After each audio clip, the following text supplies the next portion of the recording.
ಏನು ಮಹಾಕುಂಭಮೇಳ ನಡೀತಾ ಇದೆ ಉತ್ತರ ಪ್ರದೇಶದಲ್ಲಿ.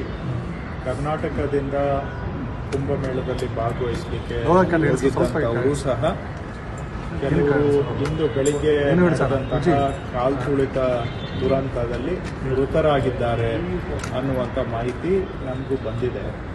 ನಾವು ಮುಂಜಾನೆಯಿಂದ ಉತ್ತರ ಪ್ರದೇಶದ ಸರ್ಕಾರದ ಜೊತೆಗೆ ನಿರಂತರ ಸಂಪರ್ಕದಲ್ಲಿ ಇದ್ದೇವೆ. ಆದರೆ ಇಲ್ಲಿಯವರೆಗೂ ಕೂಡ ಉತ್ತರ ಪ್ರದೇಶ ಸರ್ಕಾರ ಯಾರ ಮೃತರ ಬಗ್ಗೆನೂ ಕೂಡ ನಮಗೆ ಅಧಿಕೃತ ಮಾಹಿತಿಯನ್ನು ಕೊಟ್ಟಿಲ್ಲ. U P government, disaster management authority ಆಗಲಿ, ಯು ಪಿ ಸರ್ಕಾರ ಆಗಲಿ, ನಾವು ಈ ಕ್ಷಣದವರೆಗೆ ಯಾವ ಸಾವನ್ನು ನಮಗೆ ವರದಿ ಕೊಟ್ಟಿಲ್ಲ. ಅವರು ನಾವು ಕೇಳ್ತಾನೆ ಇದ್ದೇವೆ, ಕರ್ನಾಟಕದವರು ಯಾರಾದರೂ ಸಾವು ನೋವಿಗೆ ಈಡಾಗಿದ್ದಾರಾ ಅಂತ.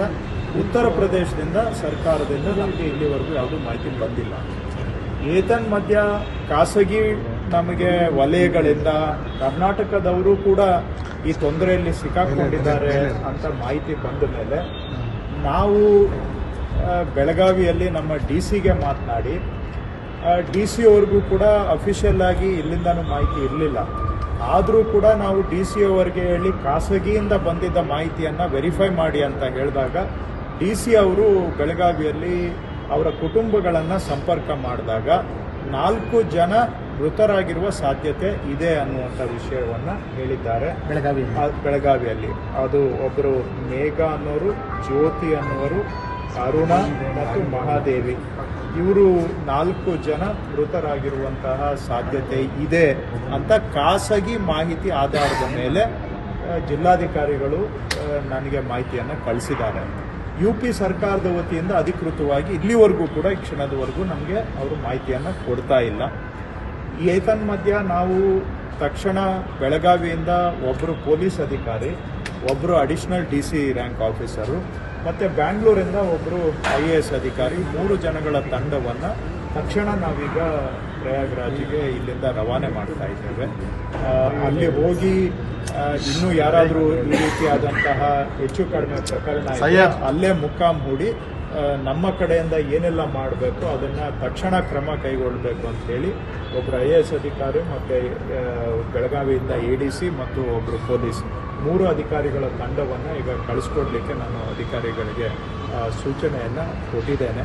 ನಮಗೆ ಬಂದಿರುವಂತಹ ಖಾಸಗಿ ಅನಧಿಕೃತ ಮಾಹಿತಿಯ ಪ್ರಕಾರ ಬೆಳಗಾವಿಯಲ್ಲಿ BJP ಅವರ ಕಡೆಯಿಂದ ಈ ಕುಂಭಮೇಳದಲ್ಲಿ ಭಾಗವಹಿಸಲಿಕ್ಕೆ ಅವರ ಒಂದು ಸಹಕಾರದಲ್ಲೋ ಸಹಾಯದಲ್ಲೋ ಅಥವಾ ಅವರ ನಾಯಕತ್ವದಲ್ಲೋ ಒಂದಷ್ಟು ಜನ ಕುಂಭಮೇಳಕ್ಕೆ ಪ್ರವಾಸ ಮಾಡಿದರು ಬೆಳಗಾವಿ ಜಿಲ್ಲೆಯಿಂದ.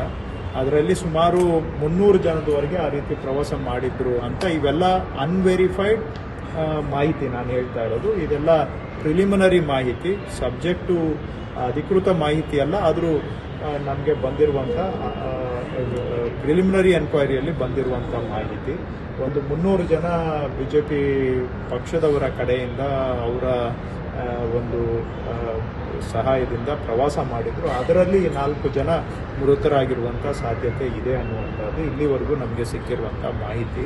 ಹಾಗಾಗಿ ಅಲ್ಲಿ UP ಸರ್ಕಾರದಿಂದ ನಮಗೇನೂ ಮಾಹಿತಿ ಬರದೇ ಇರೋದ್ರಿಂದ ನಮ್ಮ ಅಧಿಕಾರಿಗಳನ್ನು ಈಗಲೇ ನಾವು ಇಲ್ಲಿಂದ ಡಿಸ್ಪ್ಯಾಚ್ ಮಾಡ್ತಾ ಇದ್ದೇವೆ. ಅವರು ಅಲ್ಲಿಗೆ ಹೋಗಿ ತಕ್ಷಣ ಅಲ್ಲಿ ನಮ್ಮ ಕನ್ನಡಿಗರ ಹಿತರಕ್ಷಣೆಗೆ ಏನು ಮಾಡಬೇಕು ಮತ್ತು ತೊಂದರೆಗೆ ಸಿಕ್ಕಾಕೊಂಡಿರೋರ ಸಹಾಯಕ್ಕೆ ಏನು ಮಾಡಬೇಕು ಎಲ್ಲ ಕ್ರಮಗಳನ್ನು ಕೈಗೊಳ್ಳಲಿಕ್ಕೆ ಒಂದು 3 ಅಧಿಕಾರಿಗಳ ತಂಡ ಕಳಿಸ್ತಾ ಇದ್ದೇವೆ.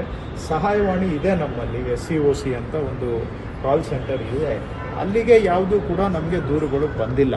ಇವೆಲ್ಲ ನಾವು ಅನ್ಅಫಿಷಿಯಲ್ ಆಗಿ ಬಂದಂಥ ಮಾಹಿತಿಯನ್ನು ನಾವೇ ಬೆನ್ನತ್ತಿ ವಿಷಯ ತಿಳ್ಕೊಳ್ತಾ ಇದ್ದೇವೆ.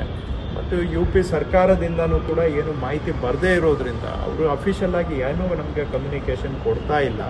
ಅಲ್ಲಿ ಏನೋ UP ಸರ್ಕಾರದ ಅಧಿಕೃತ ಹೇಳಿಕೆಗಳನ್ನು ನೋಡಿದರೆ ಕಾಲು ತುಳಿತದ ರೀತಿಯ ಸನ್ನಿವೇಶ ಅಂತ ಅಷ್ಟೇ ಹೇಳ್ತಾ ಇದ್ದಾರೆ ಅವರು, ಬಿಟ್ಟರೆ ಕಾಲು ತುಳಿತ ಆಯಿತು ಅಂತಲೂ ಅವರು ಅಫಿಷಿಯಲ್ ಆಗಿ ಹೇಳ್ತಾ ಇಲ್ಲ.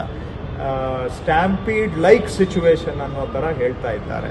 ಈ ರೀತಿಯಾಗಿ ಇರೋದ್ರಿಂದ ಅಲ್ಲಿ ನಮಗೆ ಅಷ್ಟು ಮಟ್ಟಿಗೆ ನಿಖರ ಮಾಹಿತಿ ಸಿಗದೇ ಇರೋದ್ರಿಂದ ನಮ್ಮ ಅಧಿಕಾರಿಗಳನ್ನೇ ತಕ್ಷಣ ಇವತ್ತು ಕಳಿಸಿ. ಕರ್ನಾಟಕದಿಂದ ಎಷ್ಟು ಜನ ಹೋಗಿದ್ದಾರೆ, ಒಟ್ಟು ಎಷ್ಟು ಜನ ಪ್ರವಾಸ ಮಾಡಿದ್ದಾರೆ ಅನ್ನುವಂಥ ಮಾಹಿತಿ ಇಲ್ಲ. ಮಾಹಿತಿ ಕಲೆ ಹಾಕ್ಲಿಕ್ಕೂ ಕಷ್ಟ ಆಗುತ್ತೆ. ಯಾಕೆ ಅಂದರೆ ಅಲ್ಲಿ ಕುಂಭಮೇಳದಲ್ಲಿ ಕೋಟ್ಯಾಂತರ ಜನ ಭಾಗವಹಿಸ್ತಾ ಇರೋದ್ರಿಂದ ಯಾವ್ಯಾವ ದೇಶದ ಯಾವ್ಯಾವ ಭಾಗದಿಂದ ಎಷ್ಟೆಷ್ಟು ಜನ ಬಂದಿದ್ದಾರೆ ಅನ್ನುವಂಥ ಮಾಹಿತಿ ಇಲ್ಲ. ಅದನ್ನ ಬಹುಶಃ ಕಲೆ ಹಾಕೋದು ಸಹ ಬಹಳ ಕಷ್ಟ ಸಾಧ್ಯವಾದಂಥ ಕೆಲಸ ಆಗ್ಬೋದು. ಸರ್ಕಾರ ಯಾಕೆ ತಡ ಮಾಡ್ತಿದೆ ಅನೌನ್ಸ್ ಮಾಡೋದಕ್ಕೆ ಅನ್ನೋ ಟೆಕ್ನಿಕಲಿ ಸಮಸ್ಯೆ ಏನಾದರೂ ಏನು ಅವರು ನಮಗೆ ಯಾಕೆ ತಕ್ಷಣ ನಮಗೆ ನಿಖರ ಮಾಹಿತಿ ಯಾಕೆ ಕೊಡ್ತಾ ಇಲ್ಲ ಅಂತಾನು ನನ್ನ ಹತ್ರ ಉತ್ತರ ಇಲ್ಲ. UP ಅವರು ನಮಗೆ ಹೇಳ್ತಾ ಇಲ್ಲ. ನಾನು ಈ ಸಂದರ್ಭದಲ್ಲಿ ಬೇರೆ ಏನೂ ಹೆಚ್ಚಿಗೆ ಮಾತಾಡಲಿಕ್ಕೆ ಹೋಗೋದಿಲ್ಲ. ಯಾಕಂದರೆ ದುರಂತದ ಸಂದರ್ಭದಲ್ಲಿ ಒಬ್ಬರ ಮೇಲೆ ಒಬ್ಬರು ನಾವು ಬೆರಳು ಮಾಡೋದು ಸುಸಂಸ್ಕೃತಿ ಅಲ್ಲ. ಆದರೆ ಇಷ್ಟೊತ್ತಿಗೆ ನಮಗೆ ಅಟ್ಲೀಸ್ಟ್ ಅಫಿಷಿಯಲ್ ಮಾಹಿತಿ ಬರಬೇಕಾಗಿತ್ತು. ಯಾವುದೇ ದುರಂತ ಆದಾಗ ನಮಗೆ ಒಂದು ಅಧಿಕೃತ ಮಾಹಿತಿ ಬರ್ತದೆ. ಆ ಸರ್ಕಾರದವರು ಪಟ್ಟಿ ಮಾಡಿ ಅದನ್ನು ಎಲ್ಲ ರಾಜ್ಯಗಳ ಜೊತೆಗೆ ಹಂಚ್ಕೊಳ್ತಾರೆ. ಅದರ ಆಧಾರದ ಮೇಲೆ ನಾವು ನಮ್ಮವ್ರು ಯಾರಾದರೂ ಇದ್ದಾರಾ ಅಂತ ಫರ್ದರ್ ನಾವು ಅದನ್ನು ಎನ್ಕ್ವೈರಿ ಮಾಡಲಿಕ್ಕೆ ನಮ್ಗೆ ಅನುಕೂಲ ಆಗುತ್ತೆ. ಇದು ಒಂದು ಸ್ಟ್ಯಾಂಡರ್ಡ್ ಪ್ರಾಕ್ಟೀಸ್ ಯಾವಾಗಲೂ ಕೂಡ ಇಂಥ ದುರಂತ ಆದಾಗ. ಆದರೆ ಇವತ್ತು ಯಾವುದೂ ಪಟ್ಟಿ ನಮಗೆ ಸಿಗ್ತಾ ಇಲ್ಲ. ಸೊ ಹಾಗಾಗಿ ನಾವು ಕೂಡ ಅಧಿಕೃತವಾಗಿ ಏನು ಹೇಳಲಿಕ್ಕೆ ನಮಗೂ ಸ್ವಲ್ಪ ಕಷ್ಟ ಆಗ್ತಾ ಇದೆ. ನಾನು ಅಲ್ಲಿಗೂ DC-ಗೆ ಇನ್ಸಿಸ್ಟ್ ಮಾಡಿ ನಮ್ಮ ಅಧಿಕಾರಿಗಳನ್ನು ಅಲ್ಲಿ ಊರುಗಳಿಗೆ ಕಳಿಸಿ ಕಲೆ ಹಾಕಿದಂಥ ಮಾಹಿತಿ ನಿಮ್ಮ ಜೊತೆಗೆ ಹಂಚ್ಕೊಳ್ತಾ ಇದ್ದೇನೆ. Subject confirmation. ಯಾಕಂದರೆ ಅಲ್ಲಿ UP-ಯಲ್ಲಿ ಅವರು ಡಿಕ್ಲೇರ್ ಮಾಡಿದಾಗ ಮಾತ್ರ ನಾವು ಇದನ್ನು ಕನ್ಫರ್ಮ್ ಮಾಡಲಿಕ್ಕೆ ಸಾಧ್ಯ ಆಗುತ್ತೆ. ಬಟ್ ಇಲ್ಲಿ ಇರುವಂಥ ಅನಧಿಕೃತ ಆದರೂ ಕೂಡ ನಿಮ್ಮ ಜೊತೆಗೆ ಹಂಚ್ಕೊಳ್ಳೇಬೇಕಾದಂಥ ಅನಿವಾರ್ಯ ಇರೋದ್ರಿಂದ ನಾನು ತಮ್ಮ ಜೊತೆಗೆ ಹಂಚ್ಕೊಳ್ತೇನೆ. ಯಾಕಂದರೆ ಕೋಟ್ಯಾಂತರ ಜನ ಪ್ರವಾಸ ಮಾಡುವಾಗ ಕೋಟ್ಯಾಂತರ ಜನದ ಪ್ರವಾಸ ಯಾರ್ಯಾರು ಎಲ್ಲಿಂದ ಬಂದಿದ್ದಾರೆ ಅಂತ ನಿಖರವಾಗಿ ಹೇಳೋದು ಕಲೆ ಹಾಕೋದು ಕೂಡ ಕಷ್ಟ ಆಗುತ್ತೆ. ಬಟ್ ಅಲ್ಲಿ ಯಾರು ತೊಂದರೆಗೆ ಸಿಕ್ಕಾಕೊಂಡಿದ್ದಾರೆ ನಮ್ಮ ಟೀಮ್ನ ಅಲ್ಲಿಗೆ ಕಳಿಸಿದ್ರೆ ಅವಾಗ ನಮ್ಮವ್ರು ಯಾರು ಅಂತ ಗೊತ್ತಾಗುತ್ತೆ. ಅದಕ್ಕೆ ನಮ್ಮ ಟೀಮನ್ನು ಡಿಸ್ಪ್ಯಾಚ್ ಮಾಡಿ ರೆಸಿಡೆನ್ಸ್ ಆಫ್ ಇವರು ಕಮಿಷನ್ ಇಂಟಿಮೇಷನ್ ಕರ್ನಾಟಕದಿಂದಾನೇ ಕಳಿಸ್ತಾ ಇದೀವಿ. ನಾವು ಇಲ್ಲಿಂದಾನೇ UP ಸರ್ಕಾರ ಜೊತೆ ನಾವೇ ಟಚ್ ಅಲ್ಲಿ ಇದೀವಿ. ಬಟ್ ಈಗ ಅಲ್ಲಿ ಏನು ಮಾಹಿತಿ ಸಿಗದೆ ಇರೋದ್ರಿಂದ ನಮ್ಮ ಆಫೀಸರ್ಸ್ನೇ ಒಬ್ಬ IAS ಆಫೀಸರು ಇನ್ನು 2 ಆಫೀಸರ್ಸ್ನ ಕಳಿಸೋದ್ರಿಂದ ಸ್ವಲ್ಪ ಯಾರಾದ್ರೂ UP ಮೂಲದ ನಮ್ಮ ರಾಜ್ಯದ IAS ಅಧಿಕಾರಿನೇ ಕಳಿಸ್ತಾ ಇದ್ದೀವಿ. ರಾಜ್ಯದ ಜನತೆ ಕೂಡ ಆತಂಕದಲ್ಲಿರ್ತಾರೆ, ನಮ್ಮ ಮನೆಯವರು ಹೋಗಿದ್ದಾರೆ ಅಂತ ಕನ್ಫರ್ಮೇಷನ್ ಇಲ್ಲದೆ ಮೋಸ್ಟ್ಲಿ ಬಹುತೇಕ ಕೆಲವರು ಈಗ ಯಾರು ಅವ್ರ ಕುಟುಂಬದವ್ರ ಜೊತೆ ಫೋನಲ್ಲಿ ಮಾತಾಡಕ್ಕೆ ಆಗಿದೆ ಅಲ್ಲಿ ಆತಂಕ ಪಡ್ತಕ್ಕಂಥ ಅವಶ್ಯಕತೆ ಇರೋದಿಲ್ಲ.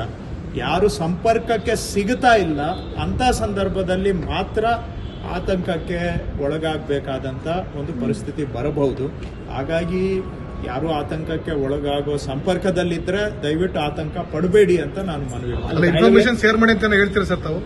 ಇನ್ಫಾರ್ಮೇಶನ್ ಶೇರ್ ಮಾಡಿ ಯಾರೆಲ್ಲ ಹೋಗಿದ್ದಾರೆ ಬಗ್ಗೆ ಇನ್ಫಾರ್ಮೇಶನ್ ಸರ್ಕಾರಕ್ಕೆ ಜಿಲ್ಲಾಧಿಕಾರಿಗಳು ಯಾರಾದ್ರೂ ಸಂಪರ್ಕಕ್ಕೆ ಸಿಗುತ್ತಾ ಇಲ್ಲ ಅಂದ್ರೆ ದಯವಿಟ್ಟು ನಮ್ಮ ಜೊತೆಗೆ ಅಂತವರ ಮಾಹಿತಿಯನ್ನು ಹಂಚ್ಕೊಳ್ಳಿ.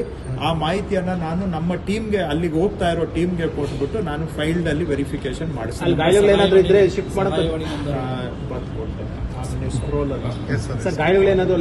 ಮಾಡೋದು ನಮ್ಮ ರಾಜ್ಯದವ್ರು ಇದ್ರೆ ನೋಡಿ, ಫಸ್ಟ್ ಏನ್ ಬೇಕೋ ಮಾಡೋಣ. ಅದೆಲ್ಲ ದೊಡ್ಡ ವಿಷಯ ಅಲ್ಲ, ಅದು ದೊಡ್ಡ ವಿಷಯ ಅಲ್ಲವೇ ಅಲ್ಲ. ಫಸ್ಟು ಸೇಫ್ಟಿ ಮತ್ತು ಐಡೆಂಟಿಫಿಕೇಶನ್ ಮುಖ್ಯ. ಅವೆಲ್ಲ ಎಲ್ಲೆಲ್ಲಿಂದನೋ ನಾವು ಏನೇನೋ ಮಾಡಿದ್ದೇವೆ, ಇದರಲ್ಲಿ ಇದು ಮಾಡೋದೇನೋ ವಿಷಯ. ನಾನು ಹೇಳೋ ಇಂಥ ಸಂದರ್ಭದಲ್ಲಿ ಅದನ್ನ ಹೇಳಿ ನಾನು ಅದನ್ನ ಕಡಿಮೆ ಮಾಡೋದು ನನಗೆ ಗ್ಯಾರಂಟಿ ನ್ಯೂಸ್, ಸುದ್ದಿ ಖಚಿತ, ನ್ಯಾಯ ನಿಶ್ಚಿತ.